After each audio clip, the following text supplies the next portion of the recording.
นគ្មានអ្វីក្នុងដៃមានតែបេះដូងមួយនឹងក្តីស្រមៃមនុស្សជុំវិញនិយាយថាខ្ញុំមិនអាចតែខ្ញុំមិនដែលគិតថាចាញ់ថ្ងៃខ្លះធ្លាក់ចុះដល់ដីថ្ងៃខ្លះទឹកភ្នែកហូរមិនឈប់ប៉ុន្តែចិត្តខ្ញុំមិនធ្លាក់នៅតែឈរទុកពិភពលោករុញខ្ញុំបើផ្លូវទៅមុខ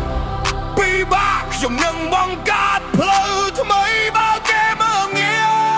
យខ្ញុំនឹងប្រាការងារជាចំឡាតស៊ូទៅបែបបាក់បេះដូងតស៊ូទៅគ្មានអ្នកគ្រប់គ្រងជីវិតមិនមែនងាយតែខ្ញុំមិនចាញ់វាទេ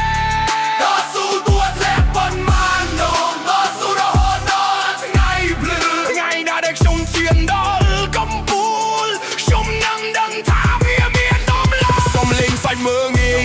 បំលែងជាកម្លាំងក្នុងចិត្តពាក្យថាមិនអាចខ្ញុំបំលែងវាទៅជាខ្ញុំ